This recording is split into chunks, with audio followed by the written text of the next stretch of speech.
देखिए ये Bakelite cover है और बेकलाइट कवर के अंदर ये दिखाई दे रहा है ना आपको, ये जो है गोल सा डिस्क दिखाई दे रहा है और यहाँ पे एक एडजस्टिंग स्क्रू लगा दिया गया है। ये फिक्स कर दिया गया है, इसमें हम कुछ छेड़छाड़ नहीं कर सकते हैं। तो जब अधिक मात्रा में करंट गुजरेगा तो ये क्या हो जाएगा कि फैलेगा और फैल कर ये ऊपर उठ जाएगा और ये ऊपर उठ जाएगा, तो ये डिस्कनेक्ट हो जाएगा जैसे हमने दिखाया है आपको। और फिर जैसे ही ठंडा होगा तो सिकुड़ेगा और सिकुड़ेगा तो क्या हो जाएगा, फिर कनेक्ट करेगा। जैसे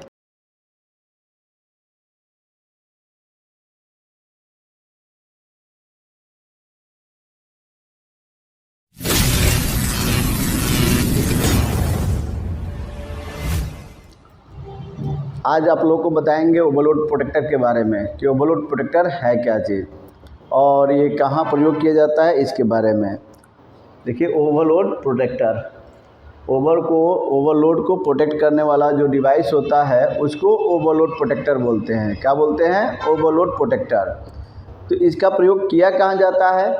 तो जो कंप्रेसर मोटर है, इलेक्ट्रिक मोटर है, उन इलेक्ट्रिक मोटर में उस मोटर के ऊपर ओवरलोड होने से प्रोटेक्ट करने के लिए इसका प्रयोग किया जाता है, जिसको ओवरलोड प्रोटेक्टर कहते हैं। यानी ओवरलोड प्रोटेक्टर क्या है? तो ओवरलोड प्रोटेक्टर एक प्रकार का ऐसा डिवाइस है जो मोटर के ऊपर एक्स्ट्रा लोड, जो उसकी कैपेसिटी से ज़्यादा लोड होता है, उस लोड से उसको प्रोटेक्ट करने के लिए क्या किया जाता है, इसका प्रयोग किया जाता है। ऐसा डिवाइस है ये, डिवाइस में नहीं यंत्र है। समझ में आया? तो ओवरलोड क्यों हो जाता है मोटर के ऊपर? नहीं, जितना मोटर की कैपेसिटी है उतना तो कैपेसिटी वो काम करेगा ही, लेकिन जब उससे ज़्यादा लोड उसके ऊपर हो जाता है तो उसको क्या कहते हैं? ओवरलोड कहते हैं। क्या कहते हैं? ओवरलोड। तो उस ओवरलोड की वजह से यानी मोटर की बाइंडिंग जो है, कंप्रेसर मोटर की बाइंडिंग जो है वो क्या हो जाता है, यानी कि जल सकता है। इसीलिए उसको प्रोटेक्ट करने के लिए ओवरलोड प्रोटेक्टर का प्रयोग करते हैं। और ये ओवरलोड प्रोटेक्टर जो है रेफ्रिजरेटर के जो कंप्रेसर होते हैं, विंडो टाइप एसी होता है, उसके जो है कंप्रेसर का मोटर का ओवरलोड प्रोटेक्टर, यानी कि उसको प्रोटेक्ट करने के लिए स्प्लिट एसी होता है, उसके कंप्रेसर को प्रोटेक्ट करने के लिए प्रयोग किया जाता है। ठीक है, कंप्रेसर मोटर को प्रोटेक्ट करने के लिए इस्तेमाल में लाया जाता है। ये ओवरलोड प्रोटेक्टर जो है मॉडल और डिज़ाइन के अनुसार तो कई प्रकार के होते हैं, लेकिन काम एक ही करता है। काम एक ही करने का मतलब है कि ओवरलोड से बचाता है मोटर को। ठीक है, तो ओवरलोड प्रोटेक्टर क्या है?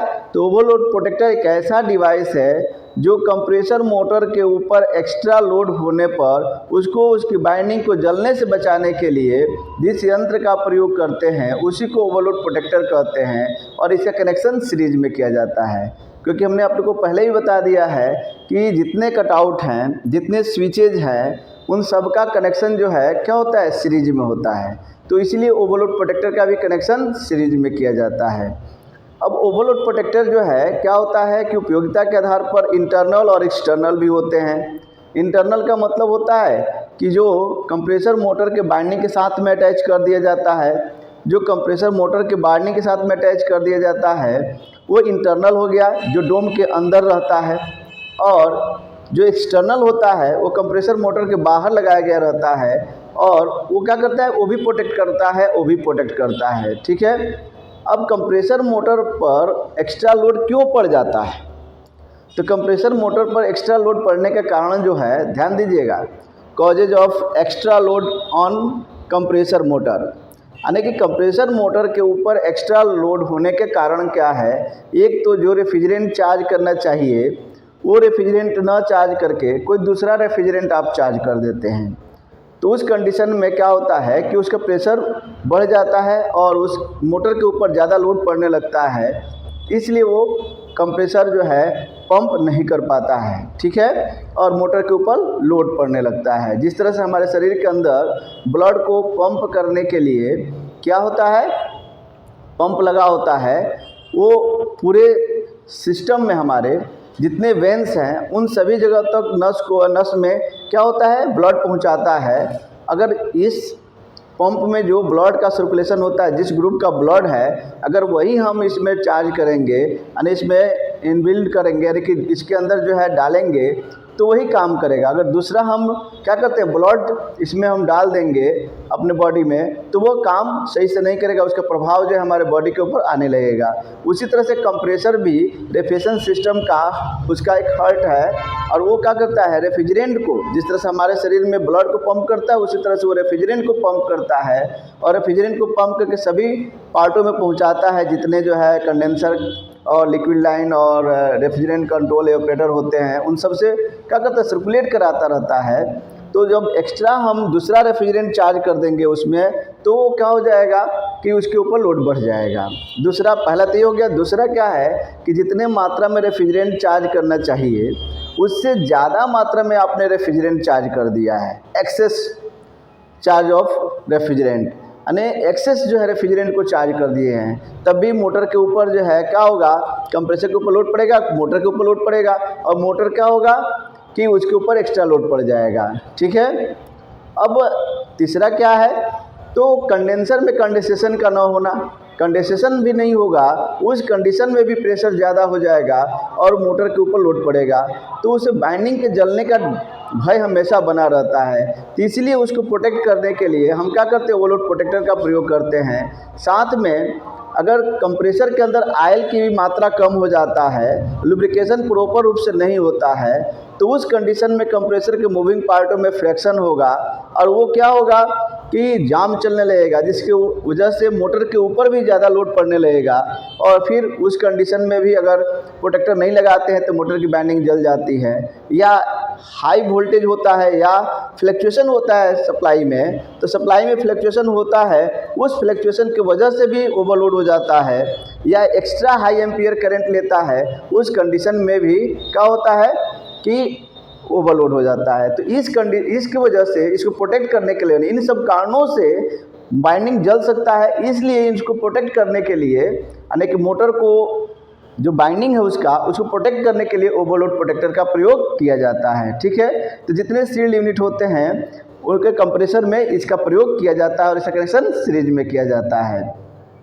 अब ओवरलोड की बनावट किस तरह का होती है, तो ओवरलोड की बनावट देखिए, ये बेकलाइट का कवर है, और बेकलाइट कवर के अंदर ये दिखाई दे रहा है ना आपको, ये जो है गोल सा डिस्क दिखाई दे रहा है, और यहाँ पे एक एडजस्टिंग स्क्रू लगा दिया गया है, ये फिक्स कर दिया गया है, इसमें हम कुछ छेड़छाड़ नहीं कर सकते हैं। तो जब अधिक मात्रा में करंट गुजरेगा तो ये क्या हो जाएगा कि फैलेगा, और फैल कर ये ऊपर उठ जाएगा और ये ऊपर उठ जाएगा, तो ये डिस्कनेक्ट हो जाएगा, जैसे हमने दिखाया है आपको।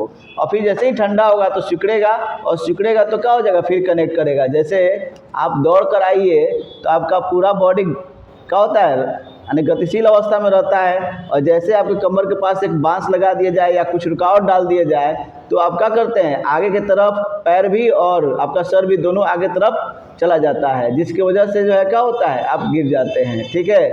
तो उसी तरह से जैसे ही यह थर्मल एक्सपेंशन होता है तो फैलता है, और फैलता है तो इसके बीच में रुकावट डाल दिया गया है, इसलिए दोनों साइड से ये उठ जाता है।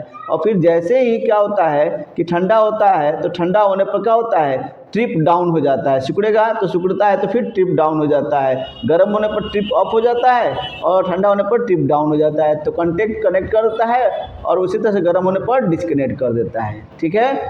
अब ओवरलोड की बनावट किस तरह का होती है, तो ओवरलोड की बनावट जो है, एक गोल बेकालाइट कवर होता है या एक फ्लैट बेकालाइट कवर होता है, दोनों अलग अलग डिज़ाइन में होते हैं।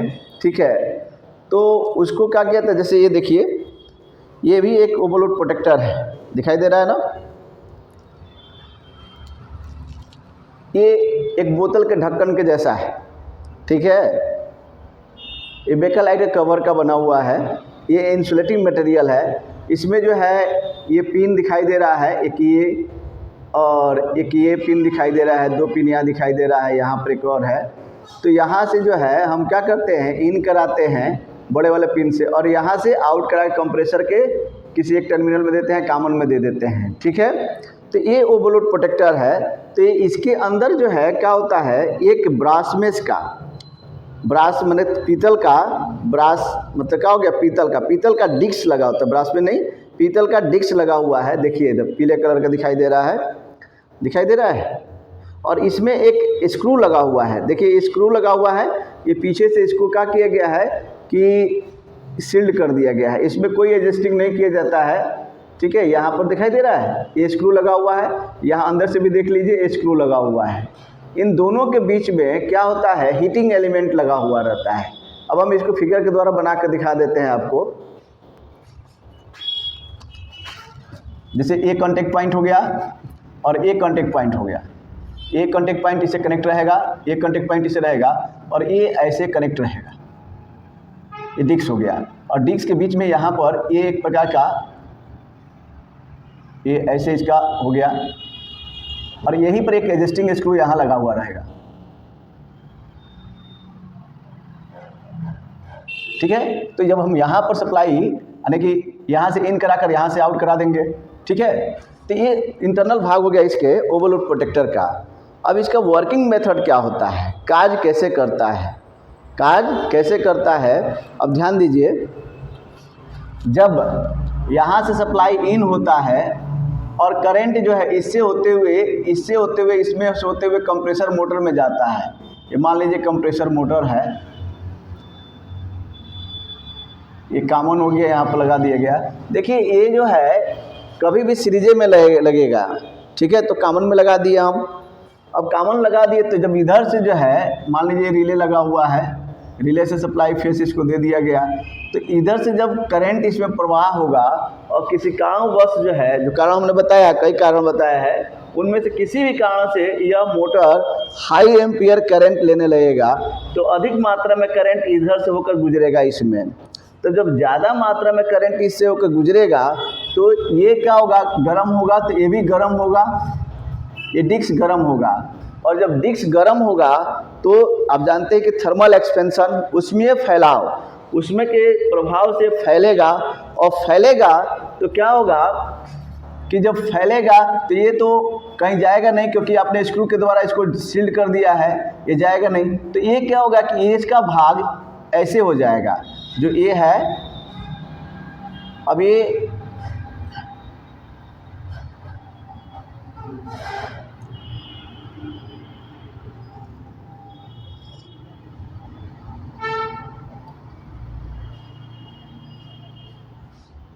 अब ऐसे हो जाएगा, ऊपर की तरफ उठ जाएगा, जो नीचे की तरफ झुका था अब ये ऊपर की तरफ उठ जाएगा। यानी अधिक टेम्परेचर, तो करंट जब अधिक मात्रा में एक्सीड करेगा, यानी अधिक मात्रा में जब इससे करंट गुजरेगा तो ये गर्म हो जाएगा और गर्म होकर थर्मल एक्सपेंशन के द्वारा फैलेगा और फैलेगा तो ट्रिप ऑफ हो जाएगा। जब ट्रिप ऑफ हो जाएगा तो फिर यहाँ से सप्लाई जो जा रहा था वो सप्लाई यहाँ से आउट नहीं होगा और कंप्रेसर के बाइंडिंग जलने से बच जाएगा, सप्लाई जाएगा नहीं, चाहे वोल्टेज अधिक हो जाए या फ्लक्चुएशन हो या ऑयल की कमी हो या एक्सेस रेफ्रिजरेंट चार्ज कर दिए हो तब भी। तो ये प्रोटेक्ट कर दिया। तो समझ में, और जैसे ही क्या होगा कि करंट इसमें नहीं जाएगा और ये ठंडा होगा, तो ठंडा होगा तो आप जानते हैं कि जब कोई भी मेटल क्या होता है, जब ठंडा होता है तो सिकुड़ता है और जब सिकुड़ेगा तो फिर अपने जगह पर इस तरह से कनेक्ट हो जाएगा। तो इस तरह से ऑटोमेटिक ये कार्य करता रहता है और ये प्रोटेक्ट करता रहता है। ठीक है, हमारे अंदर भी ओवरलोड प्रोटेक्टर लगा हुआ है, सेंसिंग एलिमेंट लगा हुआ है। जैसे हमारे सर के ऊपर कोई भार पड़ता है तो हम क्या करते हैं, उसको अपने सर से हटा देते हैं, तो क्या होता है, प्रोटेक्ट हम बच जाते हैं कि नहीं। नहीं तो अगर ज़्यादा देर तक हम रखें तो हमारा गर्दन भी क्या हो जाएगा, टूट सकता है, ये गर्दन दर्द भी करेगा, सर भी दर्द करने लगेगा, करेगा कि नहीं। तो हमारे अंदर ऐसा है ओवरलोड प्रोटेक्टर पहले ही से डाल दिया गया सेंसिंग एलिमेंट कि जैसे भार का हम ज़्यादा अनुभव करते हैं उसको भार को अपने से अलग कर देते हैं। उसी तरह से करंट जो है यहाँ से डिस्कनेक्ट हो जाएगा और ये मोटर के ऊपर लोड नहीं पड़ेगा, जिससे बाइंडिंग जलने की संभावना नहीं रहेगा। इसको टेम्परेचर कंट्रोल ओवरलोड प्रोटेक्टर भी कहते हैं, क्योंकि इसको जो है क्या किया जाता है, जब एक्सटर्नल है तो कंप्रेसर के बॉडी में सटा कर इसको लगाया जाता है। ठीक है, बॉडी में सटा कर लगाने से बॉडी के टेम्परेचर को भी ये सेंस करता है। और जो इंटरनल ओवरलोड प्रोटेक्टर होता है वो तो क्या किया जाता है कि बाइंडिंग में, हम इंटरनल ओवरलोड प्रोटेक्टर दिखाएंगे, उसमें इंटरनल ओवरलोड प्रोटेक्टर में बाइंडिंग में ही क्या होता है, देखिए उसमें बाइंडिंग में क्या किया गया है कि सटा कर डाल दिया गया है। ठीक है, उसमें ओवरलोड प्रोटेक्टर दोनों को क्या किया गया, बाइंडिंग में ही स्पर्श करा कर लगाया गया है। तो वो क्या करेगा, टेम्परेचर भी कंट्रोल करता है, ओवरलोड से भी बचाता है। जैसे अधिक मात्रा में जब ओवरलोड होगा तो बाइंडिंग भी गर्म होगा और जब बाइंडिंग गर्म होगा तो उस बाइंडिंग को भी टेम्परेचर को सेंस करके वो डिस्कनेक्ट कर देगा, जो इंटरनल ओवरलोड प्रोटेक्टर होता है। ठीक है, तो ये तो समझ में आ गया कि ओवरलोड प्रोटेक्टर कैसे कार्य करता है, ओवरलोड प्रोटेक्टर की बनावट क्या है और ओवरलोड प्रोटेक्टर क्यों ओवरलोड प्रोटेक्टर कैसे बचाता है और ओवरलोड क्यों हो जाता है कंप्रेसर मोटर के ऊपर, ठीक है। अब देखिए इसकी टेस्टिंग क्या है कि कैसे जानेंगे कि सही है खराब है। एक इस पर और एक इस पर कंटिन्यूटी टेस्टर या सीरीज लैंप या क्या हो सकता है मल्टीमीटर कि दोनों लीड को इस पर लगाएंगे, दोनों लीड को हम इस पर लगाएंगे और लगाने पर क्वांटिटी बताएगा तो समझ लीजिए कि यह क्या है, सही है। अगर क्वांटिटी नहीं बता रहा है तो हम समझेंगे कि यह सही नहीं है। जैसे अभी हम टेस्ट करके दिखाते हैं आपको। देखिए इसको चेक करने के लिए हम दो प्रकार से चेक कर सकते हैं, मल्टीमीटर से भी और सीरीज लैंप से भी। देखिए ये सीरीज लैंप का 2 लीड है, अभी इन दोनों लीड को हम यहाँ और यहाँ लगा रहे हैं, एक यहाँ और एक यहाँ लगाएं। देखिए क्वांटिटी बता रहा है, देखिए क्वांटिटी बता रहा है, इसका मतलब ये सही है। अब हम इसको मल्टीमीटर से चेक करके भी दिखा रहे हैं आपको। मल्टीमीटर से चेक करके दिखाने के लिए हम मल्टीमीटर को पहले कंटिन्यूटी रेंज में लगाते हैं। मल्टीमीटर को हम यहाँ पर ये कंटिन्यूटी रेंज है जो स्पीकर की तरह बना हुआ है, इन दोनों को आपस में सटाते हैं। देखिए आवाज़ आ रहा है, बीप की आवाज़ आ रहा है, इसमें क्वांटिटी बता रहा है। अब इसको हम यहाँ और यहाँ लगाते हैं।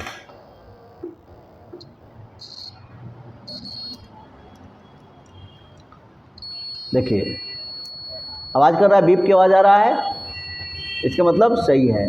अगर हम इसको देखते हैं कि कनेक्ट और डिस्कनेक्ट कर रहा है कि नहीं, तो इसको हम क्या करेंगे कि अब इसमें करंट गुजारेंगे तो गर्म होगा, तो गर्म होगा तब डिस्कनेक्ट करेगा। तो इससे हम क्या करते हैं, डायरेक्ट इसको हीट दे रहे हैं और हीट कर देकर देखते हैं कि यह डिस्कनेक्ट होता है कि नहीं होता है।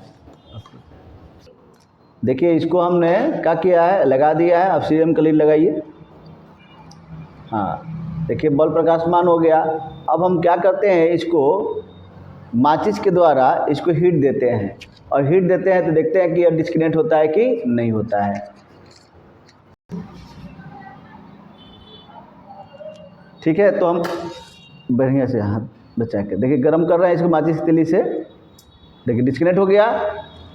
अब फिर देखिए ठंडा होगा तो अभी कनेक्ट कर जाएगा। देखिए ठंडा होगा तभी कनेक्ट करेगा। कट से आवाज़ किया था, देखिए कट से आवाज़ किया, कनेक्ट हो गया ना। तो इसी तरह से गर्म होने पर क्या होता है, डिस्कनेक्ट कर देता है, फिर ठंडा होता है तो कनेक्ट कर देता है। एक बार और दिखाते हैं, ठीक है। चलिए आप जलाइए, जला कर लगाइए।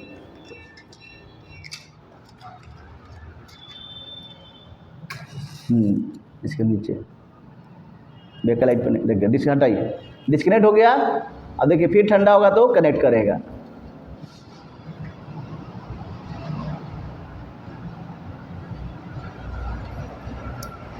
हो गया। तो आपको समझ में आ गया होगा कि कैसे यह कनेक्ट और डिस्कनेक्ट करता है, ठीक है।